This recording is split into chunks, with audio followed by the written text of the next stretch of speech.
नमस्ते, म doctor Shrimant Ankit, consultant dermatologist at Alka hospital. आज मैले हाइड्रोफेसियलको छोटो जानकारी दिन गइरहेको छु। हाइड्रोफेसियल भनेको एउटा नन इन्भेसिभ प्रोसिजर हो जसमा हाम्रो स्किन क्लिन गर्ने, पोर्सहरूलाई ओपन गर्ने, ड्यामेज स्किनलाई मेन्टेन गराउने अनि एक्सफोलिएसन गर्ने प्लस हाइड्रेसन प्लस ग्लोइङ स्किनलाई हाइलाइट गर्छौँ हामीले। यो प्रोसिजर गर्दाखेरि हाम्रो मल्टिपल ह्यान्डल्सहरू हुन्छ, त्यो गर्नको लागि 30 to 45 मिनट्स लाग्छ।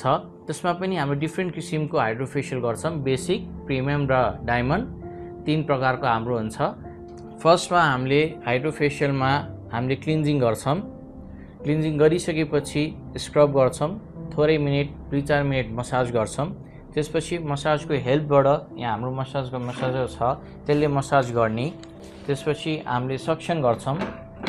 यो सक्सनको काम चाहिँ हाम्रो पोर्सहरू भित्रबाट फोहोरहरू सबै निकाल्ने हो।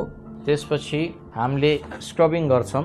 यो स्क्रबिङको काम डिप टिस्युबाट सबै फोहोरहरू निकाल्नको लागि यसले हेल्प गर्छ। आँखाको वरिपरि पनि सेन्सिटिभ स्किन भएको कारणले आँखाको प्रोब छुट्टै हुन्छ।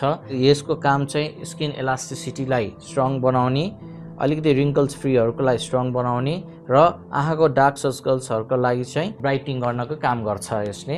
यसमा डिफ्रेन्ट केमिकल सेरमहरू राखेर हामीले फेसमा स्प्रे गर्छौँ अकर्डिङ टु द पेसेन्टको रिक्वायरमेन्ट अनुसार, स्किन टोन अनुसार, क्वालिटी अनुसार।